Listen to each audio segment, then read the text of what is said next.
सहना भवतु सहनौ भुनक्तु सह वीर्यं करवावहै तेजस्विनावधीतमस्तु मा विद्विषावहै। ओम शांति शांति शांति। ओम पूर्णमदः पूर्णमिदं पूर्णात् पूर्णमुदच्यते पूर्णस्य पूर्णमादाय पूर्णमेवावशिष्यते। ओम शांति शांति शांति। श्रुतिस्मृतिपुराणानाम् आलयं करुणालयं नमामि भगवत्पादं शङ्करं लोकशङ्करं शङ्करं शङ्कराचार्यं केशवं बादरायणं सूत्रभाष्यकृतौ वन्दे भगवन्तौ पुनः पुनः। ईश्वरो गुरुरात्मेति मूर्तिभेदविभागिने व्योमवद्व्याप्तदेहाय दक्षिणामूर्तये नमः। शांति मंत्र। ओम आप्यायन्तु ममाङ्गानि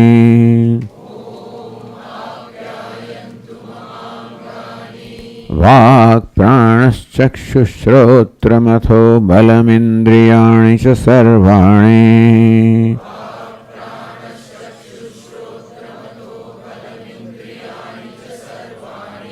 सर्वं ब्रह्म उपनिषदम् माहं ब्रह्म निराकुर्याम् मामा ब्रह्म निराकरोत् अनिराकरणमस्त्वनिराकरणं मे अस्तु।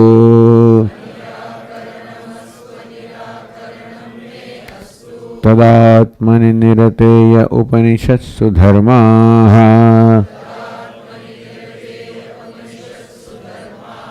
ते मयि सन्तु ते मयि सन्तु। ओम शांति शांति शांति।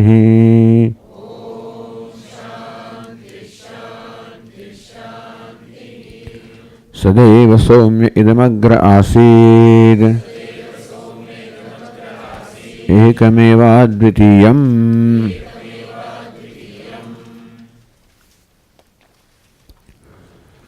That Sat is Egam Eva Advitiyam.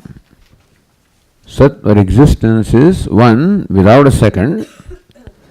As you say in the morning, Ekam Eva Advitiyam. These three words are meant to negate the threefold divisions that we see. We experience threefold divisions. And so what's a division? Mutual exclusion.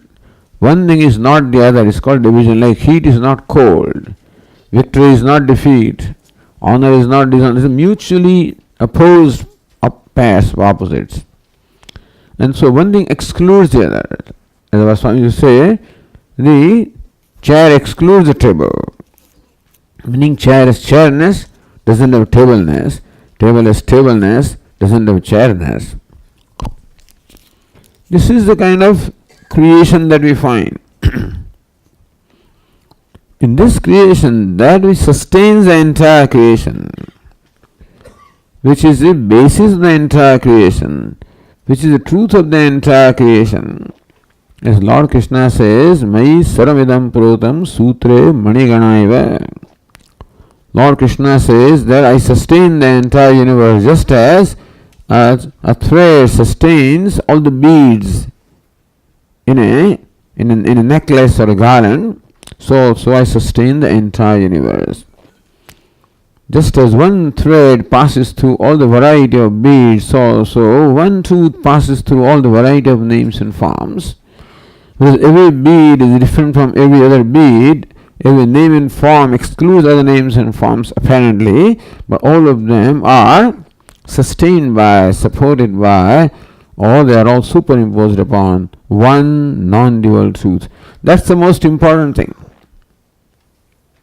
Because what we see is all divisions. And usually that is taken to be the reality. In our life is based on taking as real the divisions that we find. And certainly divisions will bring about conflict, where what you are is what you are and what I am is what I am. So you are not what I am and I am not what you are, and that's what creates a background for all the conflict. All these require is to shift the attention. That yes, ornaments like bangles seems to exclude a chain and so forth, but if you shift the attention from name and form to the content, that's what the Upanishad is inviting us to do. That yes, we perceive at the level of sense organs, we perceive this duality, the divisions, but shift the attention from the apparent name and form to the very substrate of name and form, which is where is one non-dual. In that sense, nothing is different from anything else. From one standpoint, everything is different from everything else. From another standpoint, nothing is different from anything else. And which is the real standpoint? Swamiji, what is right?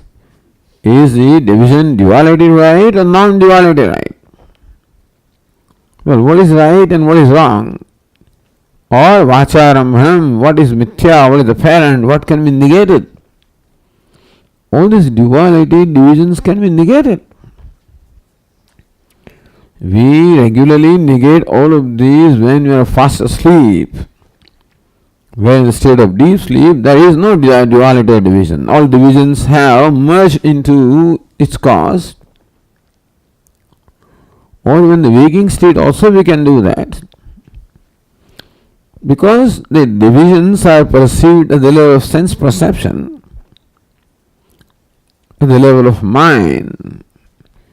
If we are able to withdraw our attention and we withdraw our sense organs, which we have freedom to do, as Mandukya Karika says, the universe is nothing but the pulsations of the mind. If mind stops pulsating, mind stops vibrating and pulsating, there will be no duality. So, we have the freedom to withdraw our attention from the sense perception in the mind, quieten them, then there is no duality. Even if you don't do that, you can see the fact that because we do experience the gold when we experience the ornament. So we do experience sat or exist non-duality when we are experiencing duality. The important thing is that we always experience non-duality, because that is self-revealing, self-existing. You cannot but not experience it. So make a note of that. Just as we do experience gold when we are experiencing ornaments, so we experience sat or non-dual, because is, everything is in fact sustained by is.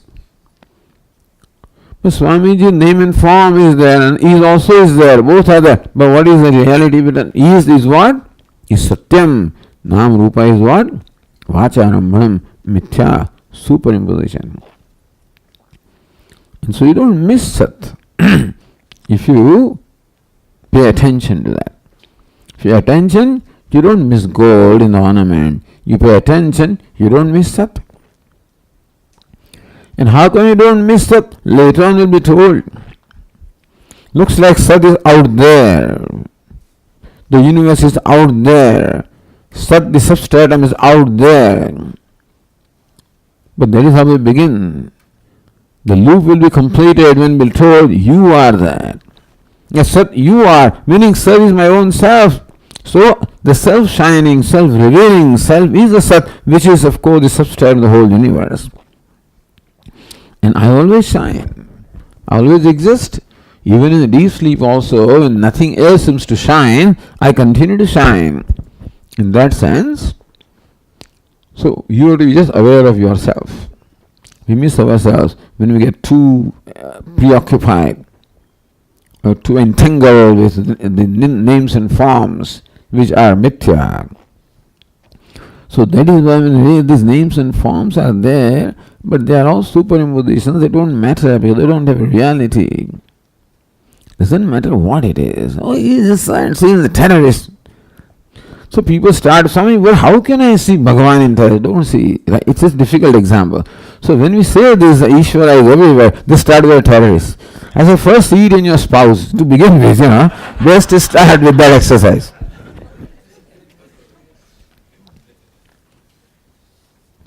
Then you slowly extend the stress the field. As the mind gets trained, then a time will come, hopefully, when you can see it in a terrorist also. Because you negate, because there is so much aversion for certain things that you negate, that becomes, there is so much attachment to certain things, or so much aversion that it is a difficult thing to negate. Right now, let us begin with a simple exercise. And so the Sat shines as my own self. And therefore, just make note of that. And another thing is, somebody asked me, Swami, about the Vishishta Dvaita. So we talked about these three divisions, Sajatiya, Vijatiya, Swagata. There is a famous verse which is attributed to Anjaneya, or Lord Hanuman. He said to have said to Lord Rama, Deha buddhya tudasoham, Jiv buddhya tudam shakaha, Atma buddhya tvamevaham, iti me nischitamatih. So Hanuman is a famous Duta, as a messenger of Lord Rama, greatest Bhakta of Lord Rama. Raghupati Priya Bhaktam, the devotee whom Raghupati is dear and who is dear to Raghupati, he says Raghupati means Rama. Deha buddhya tudasaham. When I am identified with my body, then I am your servant. Jiv buddhya tudam shakaha. When I look upon myself as Jiva, as an individual self, then I am a part of you. Atma buddhya tudam tvamevaham. When I look upon myself as Atma, the self, then I am you. So thus these three main philosophies exist in India. First is Dvaita, where there is a Vijatiya Bheda, where Jiva is different and Ishvara is different. Jiva is not Ishvara, Ishvara is not Jiva. This is the Dvaita, the Madhvacharya and others, where they accept what we call the Vijatiya Bheda. That Jiva is one Jati, Ishvara is another Jati altogether, and so this is called Dvaitam. Then you go a step further, and there is what we call Vishishta Dvaita, who accept the Swagata Bheda. That Ishvara is one, but the internal divisions, like I am one, but the internal divisions such as hands and legs and my limbs, so Ishvara is one. The whole universe is his body, and we are all parts of him, sparks of consciousness. So one thing that spark is different from fire, other one says spark is part of fire, and third one says spark is fire. So this is called the third is Advaita. And so, all right, it is not, as Swami Vivekananda used to say, it is not that one is right or wrong. You go from one truth to the other, from lower truth to the higher truth. Whereas our Bada Swami used to say, Madhvacharya brings you to the gate, Ramanujacharya brings you to the altar, and Shankaracharya brings you to the deity. So, idea is that this is how the different, the great acharyas preach different things, taught different things, I guess looking at the needs of the people or whatever. So this is how Sajatiya, but then the truth cannot accept any divisions at all. Truth has to be one. It cannot be two. It has to be indivisible. It has to be non-negatable.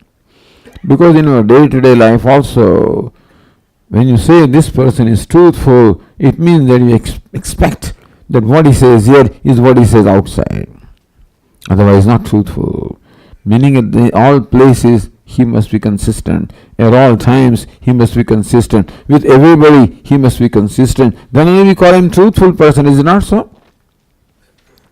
So truth cannot vary in time, cannot vary in place, cannot vary in circumstances. It has to be free from the division of time, space and causality or the attributes. So this is what Upanishad teaches. Now you proceed further.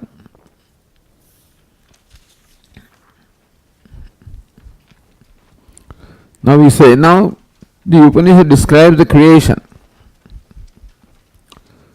So every Upanishad describes creation in sometimes in a different way and in a similar way. We said last night that the intention or purport of the Upanishad in describing creation is not in creation.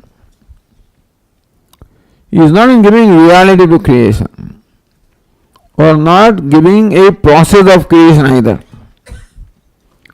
It is just to say that what is Brahman. It is in fact to expound non-duality. The creation of duality is described to enable us to see the non-duality. Because non-duality is the theme of the Upanishad. And that is what only will solve the problem in our life. Advitiyatvam is most important. There is no difference whatever between you and I. What you are is what I am, and what I am is what you are. Only when I come to know that I can be free, or the moksha, unconditional freedom can be there, when there is no division whatever. When I do not feel excluded by anything, nor do I exclude anything, that is when I can be most comfortable. If there is some suspicion that you don't accept me totally, I think he doesn't like me. I think he doesn't accept me. I think he doesn't believe me. When we find some distance created like this, we are uncomfortable. I am comfortable when I am accepted as I am completely, unconditionally. And therefore, only when there is unconditional oneness, that is when I will feel most comfortable. When I will be free from all dualities, anxieties, fears, that is when there is total peace or ananda. So where there is ananda, where there is boundlessness, that is where ananda is. I am not bound by this body, mind, sense complex. I is boundless, ananda. Satyam, Jnanam, Anantam. Where one place it says Anantam, is where it says Anandam. This Upanishad itself will say, in next chapter itself, Yo Bhuma Tat Sukham Nalpe Sukham Asti. So that which is Bhuma, or abundant, Anant, infinite, alone is happiness. So one place is Anandam, elsewhere is Bhuma, Sukham. So real happiness is only in Anandam, boundlessness. When there is no boundary, and when there is total inclusiveness, that's called Advitiyatvam. And therefore only in the knowledge that I am Advitiya, I am non-dual, and therefore unlimited, and therefore boundless, that is the Ananda. Ananda is not an experience, Ananda is my Swarupa. And therefore, that is the reason why the Upanishad expounds non-duality, is because that is what we are searching for. Ultimately, our love is always is in oneness, never in division. So nobody loves duality. Even duality between myself and Laddu also, I don't love, and it becomes one, that is when there is Ananda. And so when there is no duality in you and I, And that non-duality is at the level of self. Well, you may try to establish non-duality at other levels, which is okay. But ideally, non-duality is the level of self. And less the duality, greater is the love, and love has its culmination in non-duality. So call it non-duality, call it ananda, call it love. That is when there is a total comfort, total freedom from all conflicts, all anxieties. I feel totally comfortable, all inclusive, being included. So understand that Advitiyatvam is the most important theme of the Upanishads. And this Upanishad explains how what is non-dual. It is called Sat, we call Chit, Ananda, but what it is Advitiyam, non-dual. That in spite of all these apparent duality, what is one non-dual. To enable us to see that is the purpose of this creation of duality. Creation means duality, by the way. So non-dual becoming or appearing as dual. The limitless appearing as limited. The non-dual appearing as many, multiple. It's called creation. So, if all there was Sat, one without a second, there was nothing else other than Sat. That means there is nothing else other than Sat now also. Then somehow we must account for this duality. You see, Vedanta is not satisfied simply by saying all there is non-dual, because then you should explain the duality. There must be an understanding of my life and what it is that I am experiencing, that I experience duality. In spite of that, how there is non-duality is what is to be explained. So Vedanta reconciles with our life, with our experiences, and explains how, in spite of what you think you are experiencing, in fact, you are only experiencing this. You think you are experiencing that. No, you are experiencing this. So for that, this process of now, creation is described. So we can go to the next passage.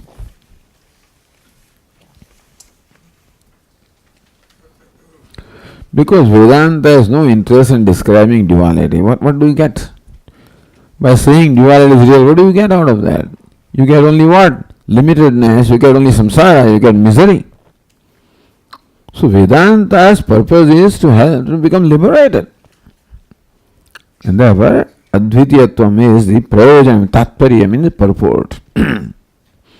See, the tatparya nischaya is very important. Whenever we study anything, what is most important is tatparya nischaya. What is the purport? What is the intended meaning here? And that is why you require a teacher. Because the passage says something. But what is the intention behind saying what the passage says is what the teacher shows us. And so, let us look at the next passage. Passage 5. Tadaikshata bahusyam prajayeya iti. Iti means quotes in Sanskrit. Because there are no punctuation marks in Sanskrit. There are no commas, semicolons, whatever the reason. Full stop, I guess we put full stops, and punctuation marks we have placed there. But otherwise you would understand the punctuation mark. So it shows quote. Tat aikshata. That means that. What is that?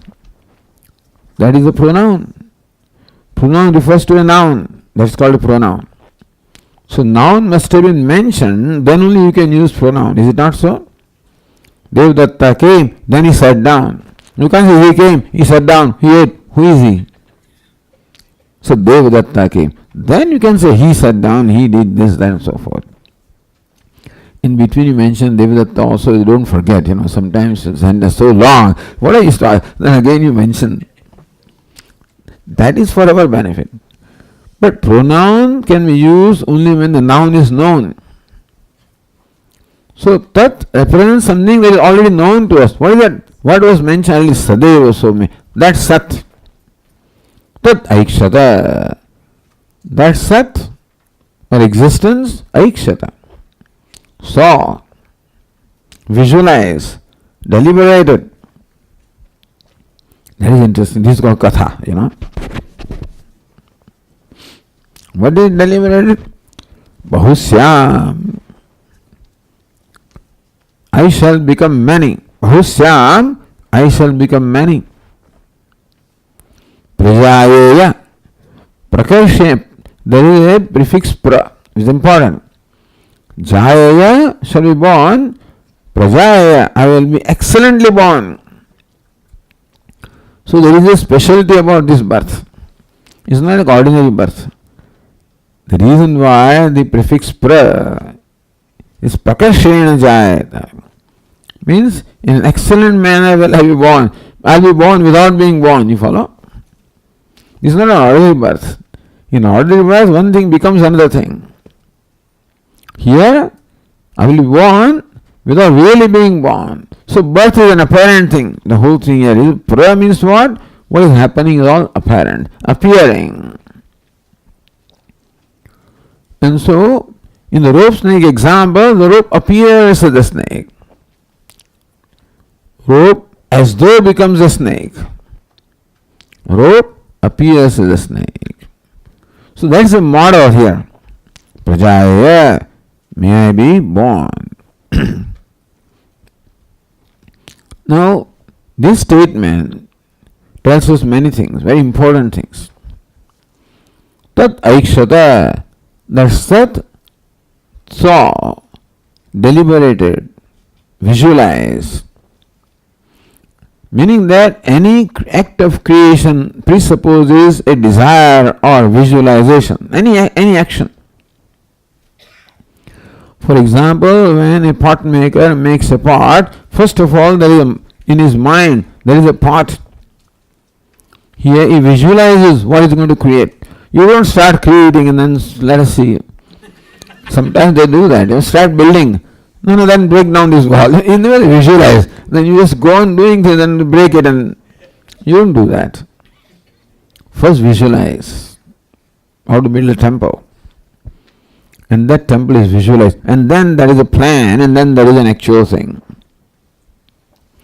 So this tangible temple that you see is nothing but the manifestation of the temple that was in your mind. Is it not so? So what is in the mind becomes the tangible things. All the tangible things, before they become tangible, were in the form of sankalpa, in the form of thought, in the form of visualized thing. So thus this Sat visualize what the whole creation is going to be in one stroke. Tadaikshata. That means that this is a creation which is preceded by visualization.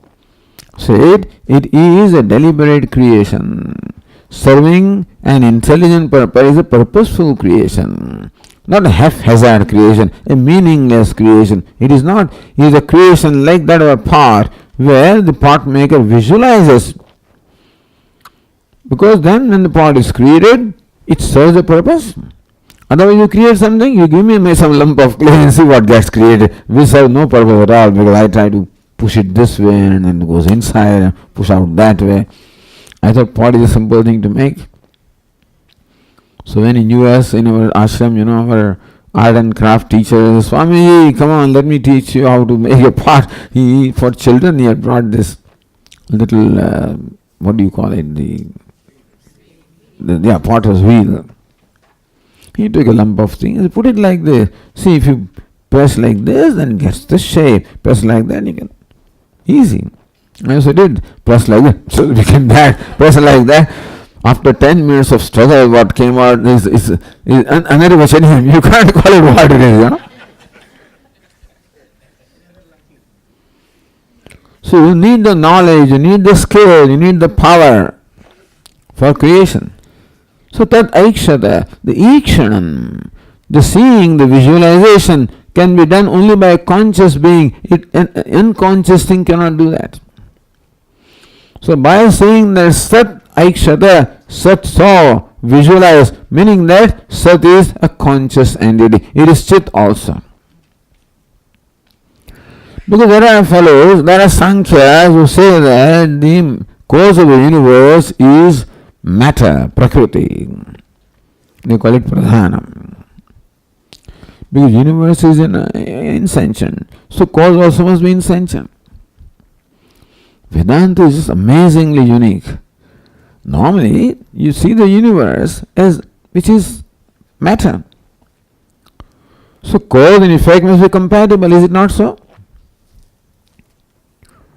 The effect emerges from cause, so cause must have the potential, the effect. Therefore, if the universe, the product of the karya is insentient, then cause also must be insentient. So they say, Prakriti, the matter, the primordial matter is the cause of the universe. Meaning, cause of the universe is insentient. Vedanta says no. Tadaikshata, cause of the insentient universe is sentient. Like a pot maker, the conscious being when he creates a pot. And therefore, this is a very important contribution of Vedanta. That the cause is what? A consciousness is a cause of what appears to be an unconscious creation. Appears to be unconscious. There is no unconscious thing, really speaking. All there is consciousness. Because where is the unconscious thing? The original cause is consciousness. Where does unconscious come from? There is no such thing unconscious. What is it? It appears unconscious to you, to matter. When you look at the matter, then you keep on reducing it to its fundamental cause. Where will it ultimately reduce to? For a scientist, it reduces to energy, which is also unconscious. For a Vedantin, it reduces to consciousness. Where is that consciousness? It's myself. All of that reduces to me. So this is the Vedanta's explanation of the universe. Very important. Tadaikshata. So Ikshanam says that Sat is the Nimitta Karanam. What is Nimitta Karanam? Intelligent cause, efficient cause, like the pot maker is the Nimitta Karanam, efficient cause of the pot. So Sat is the Nimitta Karanam. Because it is conscious entity, not unconscious. Then says, may I become many? No, may I become many? What does it mean? Like the clay becoming many pots and pans. So becoming many is the material cause. What becomes many? Material cause becomes many. In the pot example, the clay becomes pots and pans, etc. So becoming many is on the part of the material cause, and visualization is on the part of the efficient cause. In this manner, by these very statements, Upanishad declares that Sat or existence is both the Nimitta and Upadana Karanam. What Vedanta is Abhinna Nimitta Upadana Karanam. It is simultaneously the material as well as efficient cause. And then what is all this katha? Then what? What did it then it created? So what does it say? Let us read further. Tattejaha asrujata. So it visualize, may I, what do you say? It doesn't say may I create, may I become many. May I be born. You understand this? The creation is not creating something other than itself. May I become many. Meaning that may I become the creation. You follow? The clay says may I become many. Meaning that when so many pots and pans are there, they are nothing but clay. Is it not? Clay appearing as many pots and pans. So Sat says that may become many, may appear as many names and forms. Because it doesn't have any other stuff with it. All that is consciousness, that's all it has. One without a second. There is no second thing, so the inert thing. That is all that is just consciousness. When that becomes many, how can consciousness become many? Because indivisible. Advityam. Ekameva Advityam, conscious by nature, is devoid of the Sajatiya, Vijatiya, Swagata Bheda. It has no division and no potential of division. And then it says, may become many. What is the nature of that division? The indivisible becomes divided. Means what? Indivisible appears to be divided. This is not so. Right away, the Mithyatvam is stated here. When one says, may I become many, if the one has potential, but it's Advitiyam. It's not just one without a second. Devoid of Sajati. We see Sajati, Vijati, Swagata Bheda all over. But the cause is devoid of Sajatiya, Vijatiya, Swagata Bheda. Then, what is the status of this Bheda?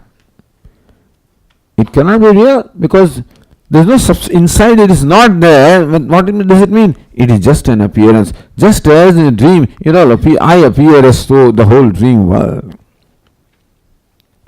So, dream becomes also an example of explaining. The dreamer is real. The dream world is what? An appearance.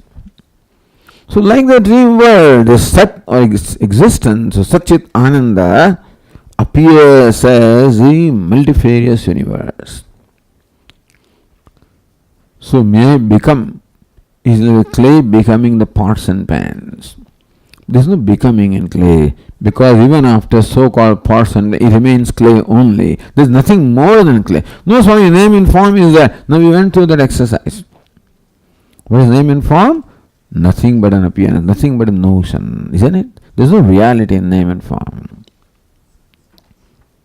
And so this consciousness appears as many. When it says may become many, meaning that may appear as many. So all manyness, all division. Now what we have in creation is Sajatiya, Vijatiya, Swagata Bheda. Looks like creation has a nature which is contrary to the nature of the cause. The effect seems to have a nature quite contrary to that of the cause. Where cause is totally devoid of all divisions, the creation is all kinds of divisions. The incompatibility can be explained only if you accept that the divisions are only apparent, mithya, and not real. See, this is mithya is right away said. Then tat teja asrujata. Then this Brahman or Sat created teja, means the element fire. Teja means light, which stands for fire, because that's how the fire is what illumines. Number one, fire burns, fire cooks or ripens. Fire burns, ripens, illumines, and is red in color. These are the attributes, the qualities of fire. I remember this. But red in color is important. Fire is red in color. And to distinguish fire as fire, you know that it is something that burns.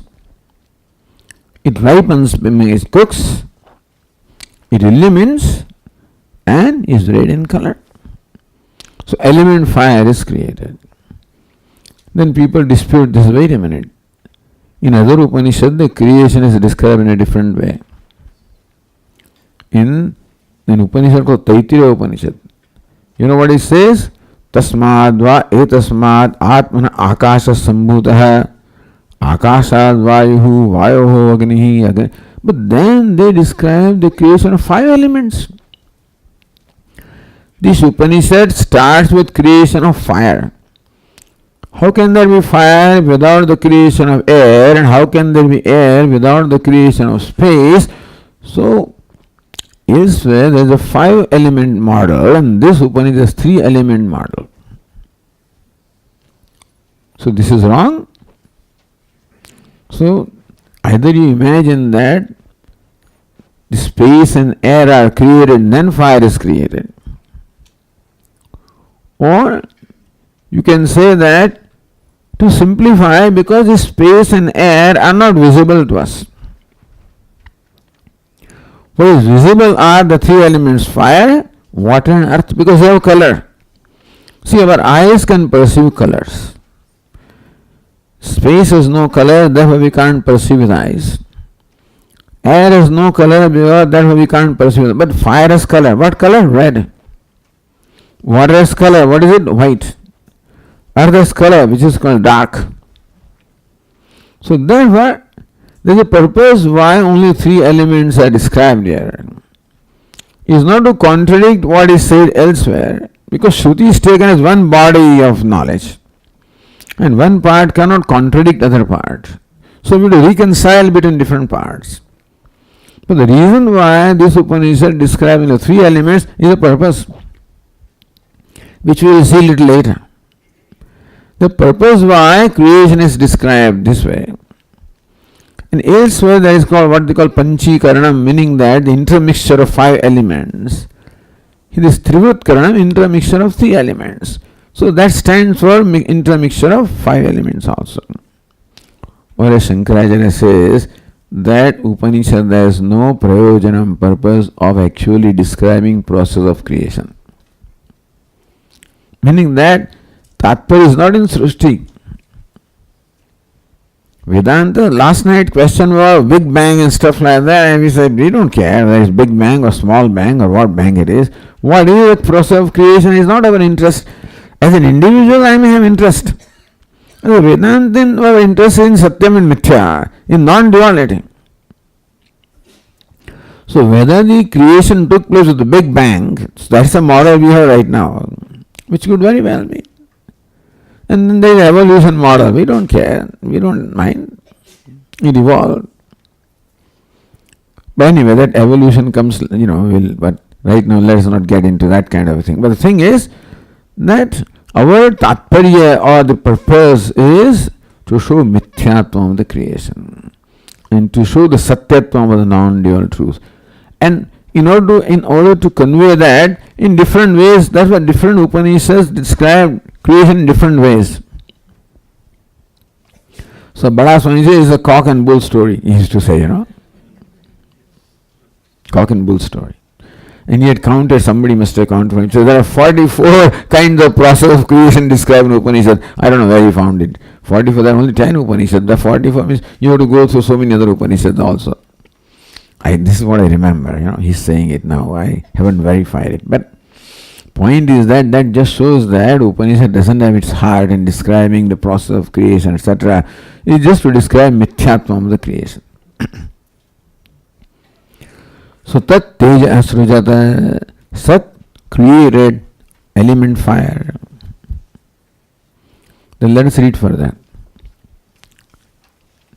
Tat tejaha aikshata bahusyam prajayeya iti tat apaha asrujata tasmad yatra kvacha shochati svedate va purushaha tejasah eva tata adhi apaha jayante.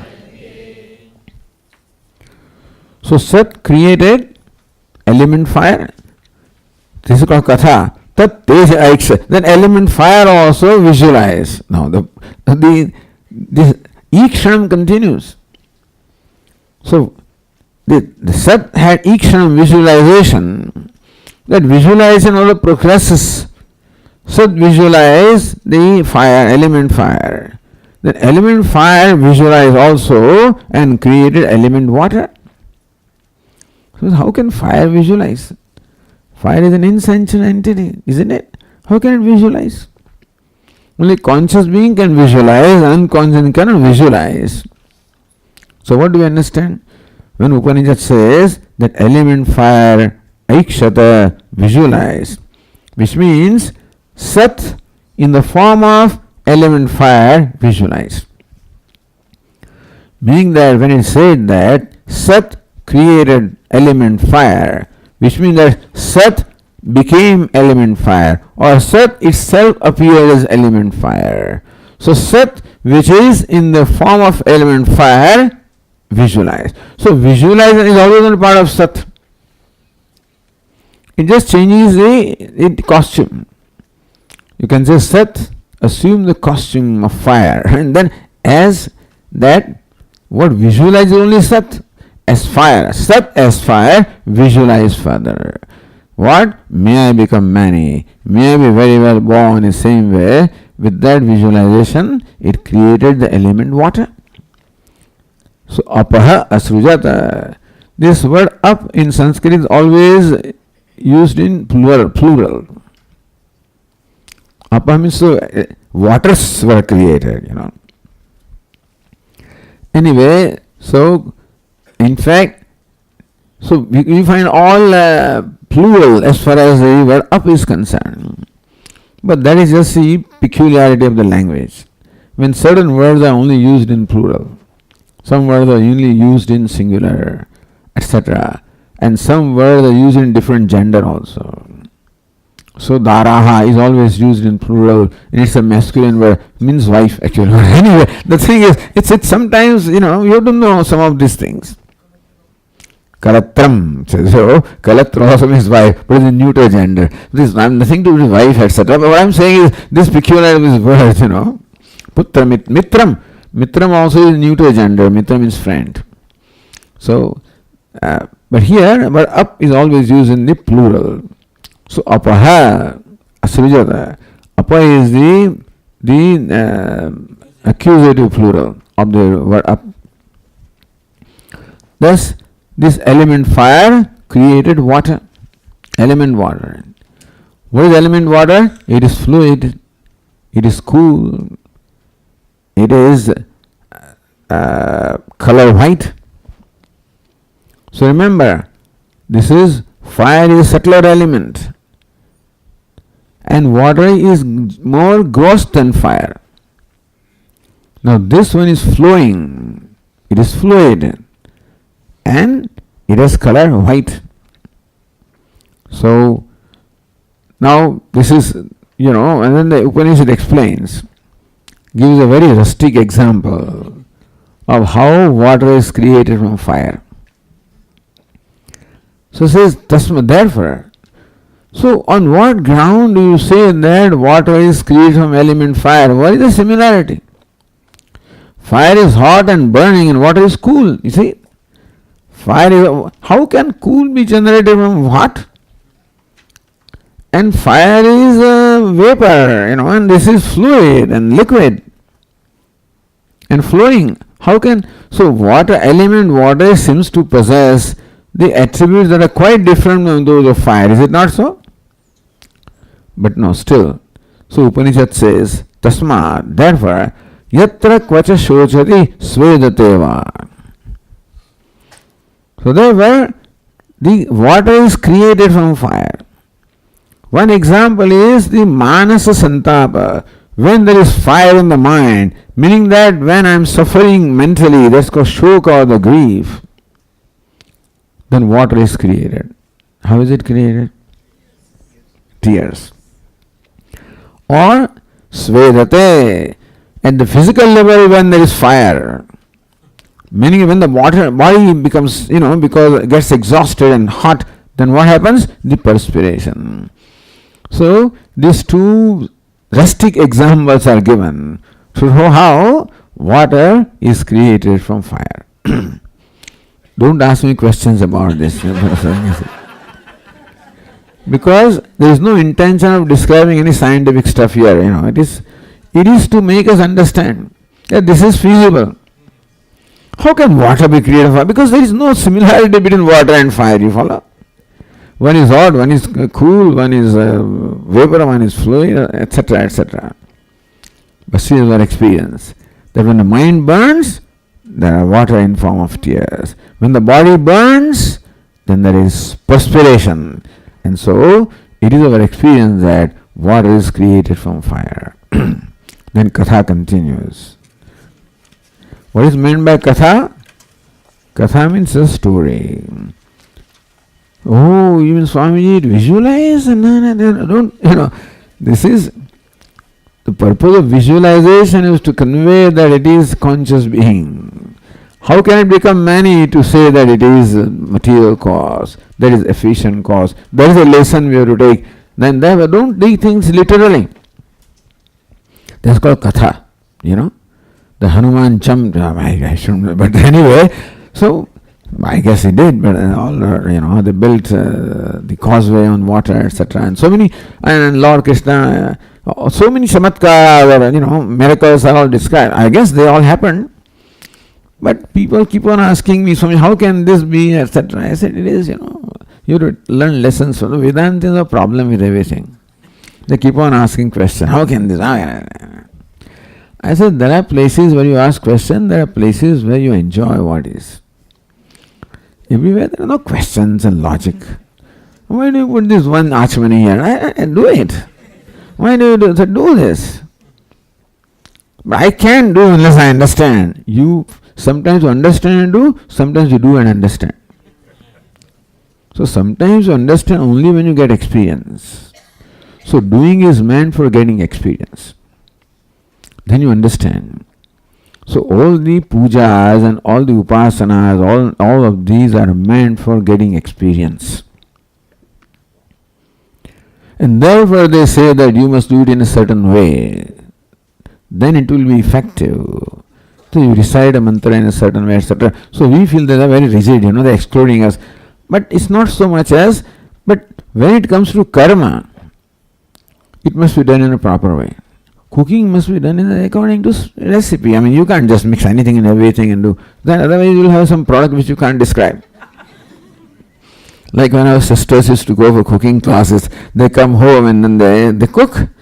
And then when we come home, I'm the younger brother, and she so lovingly has cooked something. Ola, you tell me what I have cooked today. Except I can't tell what it is, Because this poor girl has cooked something according to recipe, but then what comes out, God alone knows what name to give it. I said, what is it? Then she tells me, so you're right. Then that's what it is. Meaning that certain things have to be done in a certain way. Why? There is no question why. Why should by making tea, you should add sugar. First you boil water, then add sugar. No, I started making tea. I first put sugar. And then before I add water, things become black, because sugar is carbon. So the reason why they tell you to do certain things, you may not always understand. And so, then why no puja do that? Do it. That is meant for you to get a certain experience. So pujas are meant for that, chantings are meant for that, this is meant for that, all of this for you to get spiritual experiences.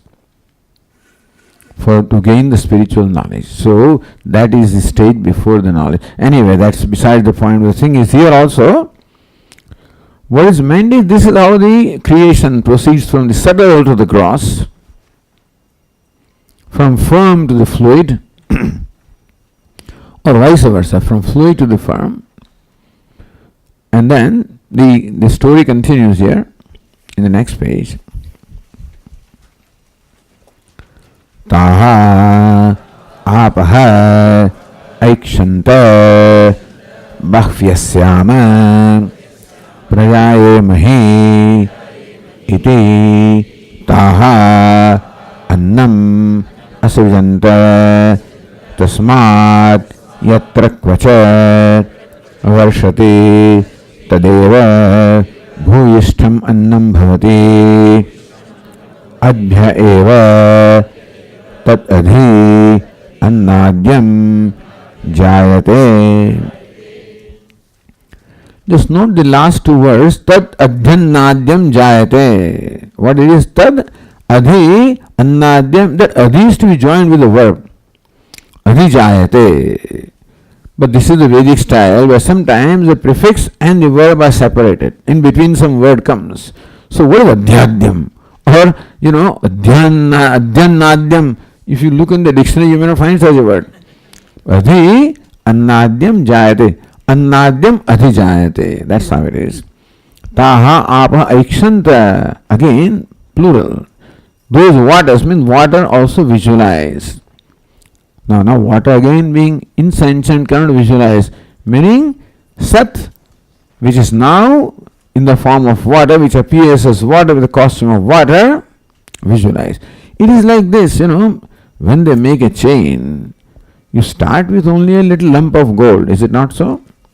Then you beat it up, then you make a rod out of it, and beat it up further, make wire out of it. So what is a lump of gold has now a different name and form. What is it? It's called wire. Has a different name and form. Then you cut. The name and form changes. What are they called? Pieces.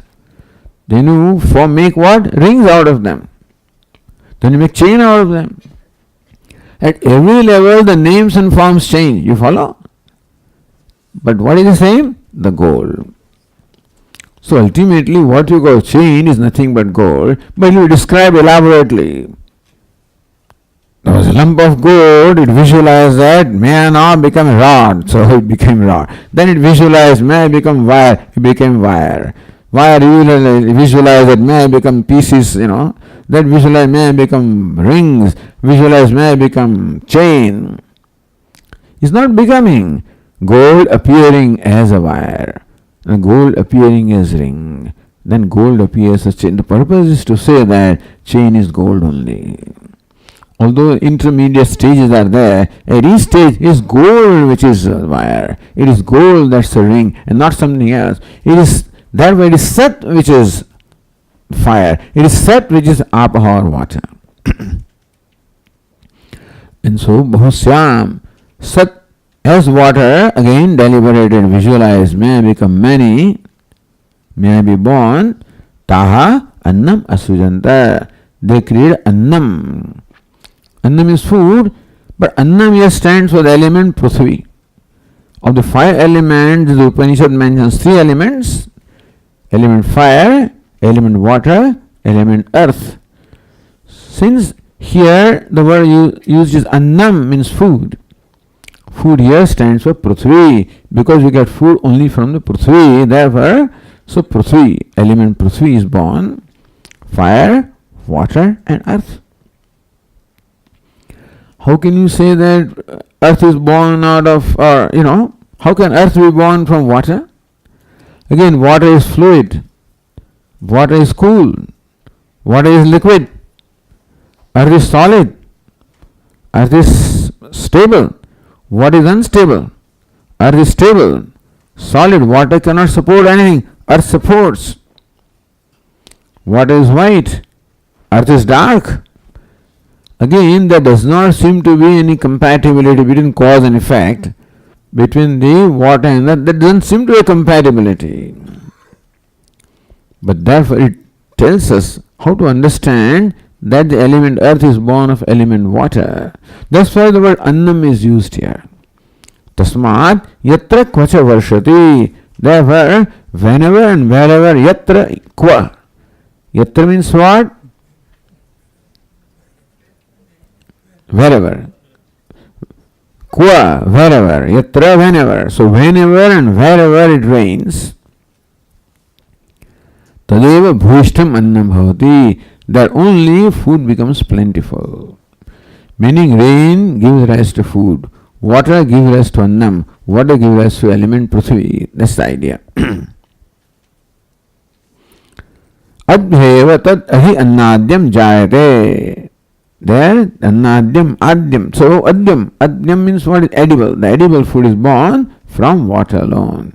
So this is the practical demonstration of how food is born of water, and food stands for element earth, so element earth is born of water. This is the process of creation here.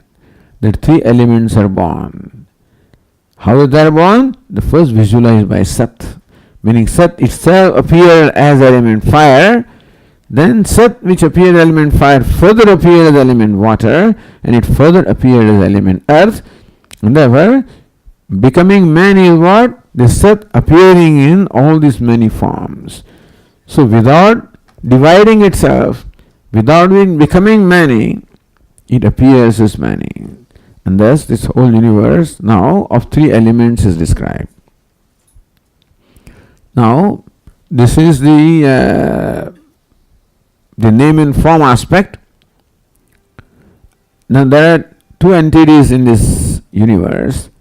One is the Bhogyam, Bhoj and Bhokta, the experienced, experiencer, the insentient and sentient. So creation of insentient is described. That sentient also should be described. So next passage will tell us how the sentient beings are born. We will see it in the next class. Om Purnamadah Purnamidam Purnat Purnamudachyate Purnasya Purnamadaya Purnamevavashishyate. Om Shanti Shanti Shanti. Shankaram Shankaracharyam Keshavam Badarayanam Sutra Bhashya Krutau Vande Bhagavantao Punah Punah. Ishvaro Gururatmeri Murti Bheda Vibhagine Vyomavad Vyapta Dehaya Dakshinamurtaye Namaha. Om Shanti Shanti Shanti. Hari Om. Shri Gurubhyo Namaha. Hari Om.